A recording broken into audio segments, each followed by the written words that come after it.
Welcome to Infinity Capital, everyone. My name is Raj. Today we are going to discuss GSPL, also known as Gujarat State Petronet Limited. So my last three videos have been about gas distribution or gas transmission companies because I'm seeing some sort of technically there is consolidation in these companies and they are ready to break out, make new highs. And overall, the earnings structure also look pretty good. Some of these companies have incurred capex, and once the capex realizes, we'll see sudden spurt in sales and profitability in these companies as well. Overall long term view, the government is supporting the use of gas, through various ways, right? And citywide gas distribution network is also increasing. Right. So overall, the longer term picture is intact, and on the in the shorter term, once we have the economy opening up and then growing at a decent pace, we will see good sales and profitability in these companies. So GSPL is a transmission company, so they sort of they are not into city gas distribution, but so basically they are into transmission of natural gas through pipelines. So they are also engaging into gas distribution and electricity. So that's the that's also that they are engaging into. We are going to go through the credit rating. So overall, they have around 862 crores of bank facility, short term, long term. The rating is stable, A1, AA plus. So ratings are pretty robust. All right. And what do we know about the company? So it's promoted by GSPC, the Gujarat state, right? And Gujarat is the largest gas consuming state in the country. And why is that? We'll find out, right? So GSPC, along with its subsidiaries, also operates across natural gas value chain like bulk gas trading, gas transmission, city gas distribution, and so on and so forth, right? So strategic location in highest natural gas consuming state. So this is what we are talking about. So GSPL commenced its operation with transmission of gas, right? So they started by the transmission of gas, and then over a period of time they've invested in the pipeline network. So they have around 2,700 kilometers of pipeline network laid out in Gujarat, right? And if you'll see here, they are working on new networks, like basically from just this is the Panna Mukta Tapti gas fields, right? So they are laying out new networks as well. Okay. And another interesting thing is it has the highest natural gas consuming state with around 40% of the total domestic gas consumption in the country. So 40% of the total gas generated in the country is consumed in Gujarat alone, right? So GSPL is a pure transmission company, gas transmission company. So they operate on an open access basis. So basically, does not purchase and sell gas. They have access to, basically an open transmission. So they have support from GAIL, and basically that's how they operate. So they get into long-term contracts, right, with their customers. So just moving down, I'm going to show you who are the customers, that they cater to. Just a second, guys. Just a second. Yes, over here.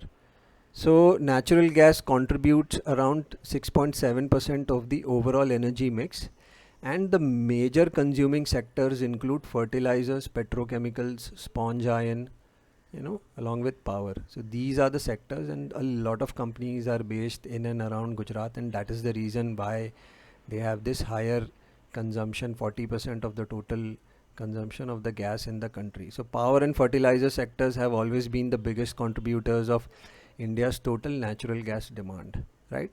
So this is the reason why this state consumes such a high percentage of gas produced in the country, right? So this is what the overall business scenario is about. They are also getting into a JV. So if we look here, So in July, so they have been awarded some new lines that they can set up. So these are the things: Mehsana, Bathinda, Jammu, Srinagar, Malavaram, Bhilwara pipeline. So these are some of the new lines that they are working on.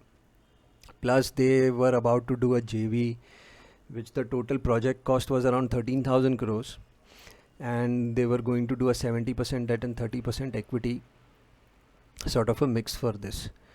Right, so another JV, GSPL with another JV partners, so they were doing multiple JVs. If you want to do a long-term investment, you can go and read the annual reports and find out what are these JVs about. Now, if they incur a heavy capex of 13,000 crores, right? So currently the market cap is around 19,000 crores. So if they are going to incur 13,000 crores of capex, that is going to significantly weigh on the company's profitability. So that is something that one needs to be aware of in the shorter term if we are looking to buy this for 2-3 quarters. Something that we need to be aware of, right? So now let's go on to the shareholding pattern.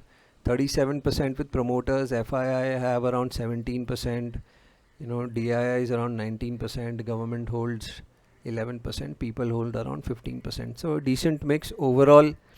This mix looks pretty good. So cash flow from operations have been positive. If you see the cash flow from operations since the past 6-7 years have almost gone up by 200 basis points. This is pretty good. They have around 1500 crores of borrowings, right, which is pretty decent. However, they've managed to shave off a lot of borrowings. So this is also good.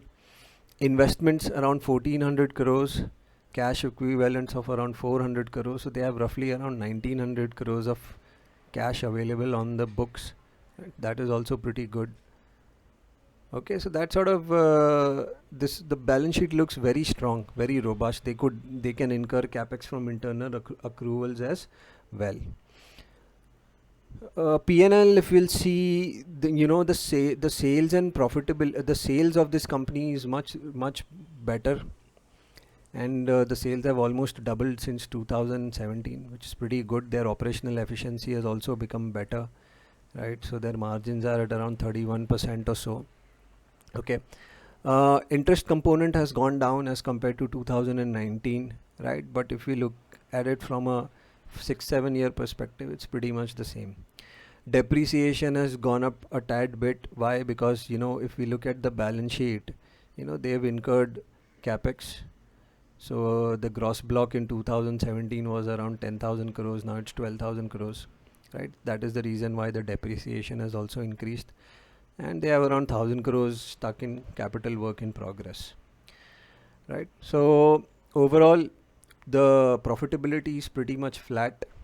Okay, the sales are also flat, but if we look at it from a 4 to 5 year perspective, the profits have gone up by 200 basis points, sales have doubled, and on the back of better operational efficiency, the margins have become better too. So there is a clear traction in terms of operational efficiency, and if we have seen this with Mahanagar Gas Limited, with IGL, and this is happening with Gujarat State Petroleum Limited also. So owning to the fact that their operational efficiency is becoming better, if we see a decent growth in sales, the profits are going to go higher as well. On a quarter-on-quarter basis, there is clear traction. If you see, December numbers were relatively higher, and the profits were higher too. March sales are on a higher clip, and profits are on a higher clip as well. So out of the last 4 quarters, June had the lowest realization in terms of revenue and profit. So my guess is that we are going to see a solid June quarter. Economy has opened up, and taking that into consideration, the June quarter number should come at a higher clip. So on a PE front, if you see, the median PE is around 14, stock is trading at a PE of around 12.